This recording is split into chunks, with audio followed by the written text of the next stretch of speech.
Saatnya main nih. Kayaknya masih kurang.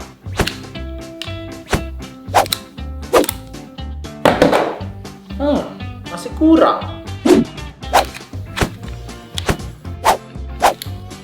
Nah.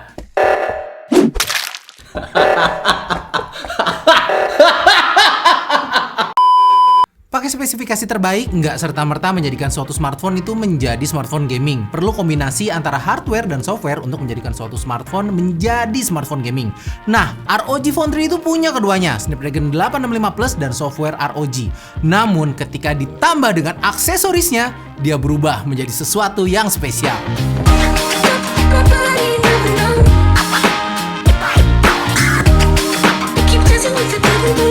Tapi ROG Phone 3 tetaplah sebuah smartphone, yang mana fungsi smartphone itu nggak cuma main game doang. Fungsi utama dari smartphone adalah komunikasi, sosial media, bahkan sampai entertainment. Dan ROG Phone 3 ini bagus banget untuk memenuhi itu semua.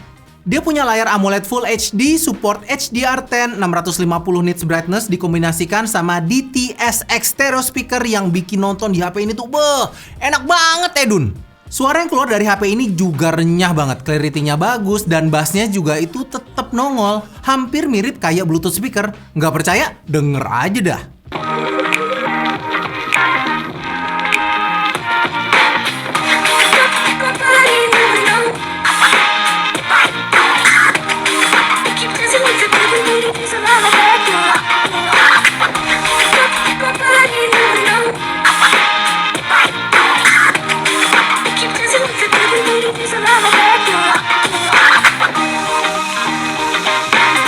Layar dari AMOLED ini nggak cuma kelihatan bagus aja ya, tapi mungkin ini adalah layar paling canggih untuk saat ini. 144Hz refresh rate dan 270Hz touch sampling rate. Menurut saya ini harus kita apresiasi lebih, karena walaupun Snapdragon 865 Plus bisa bikin HP ngebut, tapi kalau ternyata sampling rate layarnya nggak cepet ya buat apa kan? Sebagai pembanding, iPhone 11 Pro ini punya sampling rate 120Hz, Note 20 Ultra 240Hz, so 270Hz sampling rate yang collab dengan 144Hz, ultimate banget sob. Terus layar dengan refresh rate dan response time setinggi ini akan butuh processing power yang nggak sedikit. Nah, disinilah bagian terbaiknya.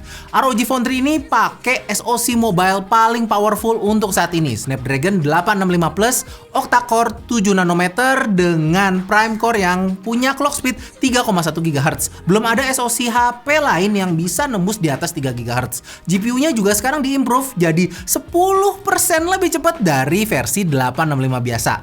Pertanyaannya, GPU cepat buat apa? Ke internet? Ya tentu buat main game. CODM, PUBG jalan lancar, nggak ada masalah. Settingan tertinggi pun dilibas sama HP ini. Jalan lancar di 60 fps no drop. Cat pelapis anti bocor. Cuman kalau gini aja kan Snapdragon 865 biasa juga bisa. Nah, kenapa pakai 865 Plus adalah karena ROG Phone 3 ini menawarkan experience gaming di 144Hz. Sudah ada beberapa game yang support 144Hz. Salah satunya adalah game Ace Force ini. Grafisnya lumayan sih, tapi kelihatan nggak wah-wah amat. Cuman kita bisa ngerasain game ini lancar banget di 144 fps. Game lain yang support 144Hz adalah Mortal Kombat. Game ini tuh kelihatan cukup berat dan detailnya cukup bagus. Game ini berjalan di antara 120Hz sampai 144Hz. Game 144Hz yang lain yang saya suka mainin adalah Breakneck. Menurut saya 144Hz kepake banget buat game yang kayak begini karena FPS-nya kenceng, jadi lebih imersif mainnya. Kalau kalian suka main kayak game CSR Racing 2 atau Real Racing 3, mungkin bakal enak banget main di HP ini karena kedua game tadi tuh udah support 144Hz. So, performance wise bisa dibilang ROG Phone 3 ini tanpa celah, kecuali satu game, Genshin Impact. Itu game setan emang. Saudaranya si Honkai Impact 3 aja udah beratnya tuh setengah hidup sob. Nah, bayangin aja Honkai Impact tapi open world, modar, dah itu HP antum. Di ROG ini tuh masih ada frame skip pas main di open world. Di HP ini juga bisa mainin game ini di 60 fps. Mana kemarin yang ngeledekin 60 fps cuma bisa di iOS? Oh, di HP ini juga bisa, woi. Yang bikin ROG Phone 3 ini makin kerasa spesial adalah tambahan-tambahannya. Yang pertama yang nempel sama HP-nya yaitu Air Trigger. Main game FPS bakal lebih enak pakai ini. Selama ini kan kalau main di HP kan kita pakainya 4 jari ya, dan itu tentu nggak akan terasa nyaman. Sementara Air Trigger ini tuh ada di posisi jari telunjuk, sangat natural, meski saya sih lebih suka kalau tombolnya ini tombol fisik ya. Untungnya sensitivitasnya tuh bisa diatur. Jadi tolong ya Asus, bikin juga gitu pengatur sensitivitas buat istri pas datang bulan. Bagus juga tuh kalau ada pengaturannya. Betul tidak, Omir? Aksesoris selanjutnya adalah aksesoris wajib sebenarnya biar dapet experience main game yang enak. Ini adalah Aero Active Cooler. Jadi dia tuh semacam kipas yang punya colokan ke bagian samping dari ROG Phone 3. Ketika dipasangkan, dia tuh bisa bikin si ROG Phone 3 ini tuh untuk naikin base clock-nya lebih tinggi lagi. Jadi bisa dipakai buat main game-game berat dan tentunya bikin si HP tuh jadi lebih adem. Di bagian bawahnya ada port Type-C dan 3,5 mm headset jack. Nah, ini yang penting. Demi experience main game tanpa celah, tentu kita akan pakai headset kabel biar nggak delay suaranya. So, buat saya ini tuh esensial. Kalau memutuskan untuk beli, usahakan punya Aero Active Cooler-nya juga ya. Karena ya buat nonton dia juga bisa, karena ada built-in kickstand-nya.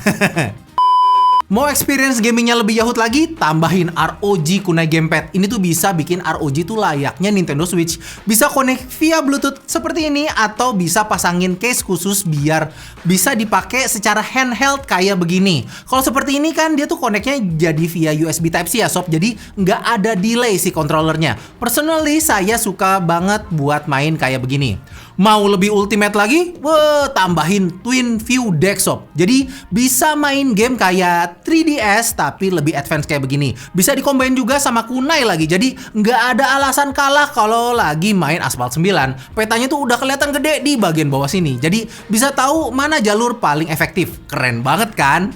Saya mengapresiasi keberanian Asus menghadirkan aksesoris-aksesoris seperti ini karena ini membuat saya berpikir potensi sebenarnya dari Android tuh masih bisa lebih jauh dari ini. Bayangin jika ada developer yang berani ngeluarin game desktop quality dan mengeksploitasi semua aksesoris ini, maka Android tuh nggak hanya cuman jadi OS smartphone aja, bisa jadi bersaing dengan PlayStation, Xbox, atau bahkan Nintendo Switch. Cuman itu kejauhan sih, saya yakin sekarang aja sobat akan bertanya, tahu game apa aja yang support 144Hz, ROG Kunai atau Twin View Deck itu tuh dari mana? Well, I glad you ask.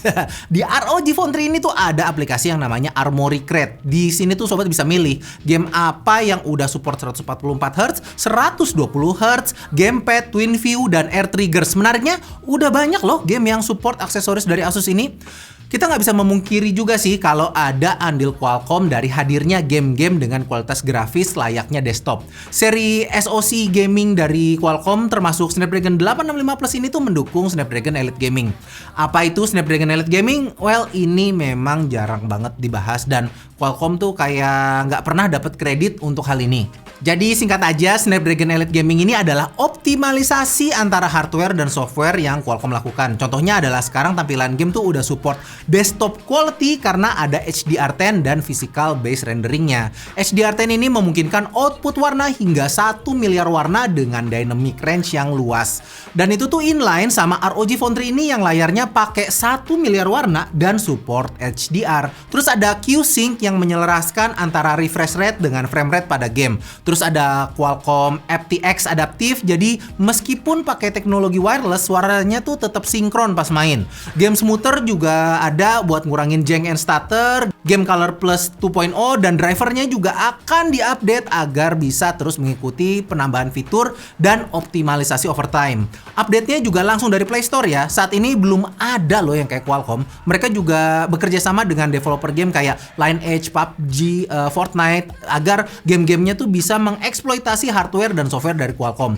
Makanya sobat sekarang tuh bisa lihat kalau game 144Hz sekarang udah mulai banyak dan di PUBG ini juga udah bisa pakai Ultra HD dan HDR. So, good job Qualcomm. Nah, balik lagi ke HP-nya, baterai dari Asus ROG Phone 3 ini kalau nggak dipakai main game, ini tuh awet banget, buset. Bisa 2 hari loh. Tapi kalau dipakai main game, terutama dengan high frame rate ya jadi standar aja sih. Saya dapetin sekitar 7 jam screen on time. Kalau dites pakai aplikasi PC Mark, dia dapat sekitar 10 jam yang artinya ya lumayan lah. Nah, pertanyaannya, Kok bisa sampai 2 hari? Jadi, dalam kondisi default seperti ini, Asus ROG Phone 3 ini ada di kondisi X Mode level 1. Base clock speednya tuh ada di 800 MHz. Jadi pelan, jujur ini tuh nggak berasa kalau jadi pelan ya. Performa sehari-harinya tuh tetap kerasa gesit.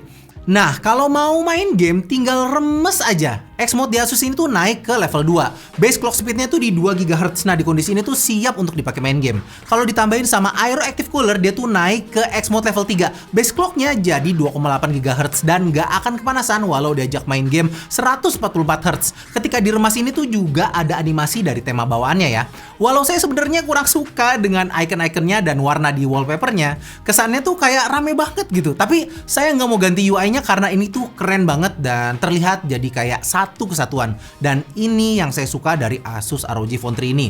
Nggak hanya hardware yang bagus dan software yang berguna aja, tapi mereka tuh bisa nge-merge antara hardware dengan software dan nampak sebagai satu kesatuan. Saya suka banget dan menurut saya ini adalah nilai jual utama dari ROG Phone 3 ini. Performa, baterai, dan user experience ketika digunakan sebagai smartphone sehari-hari.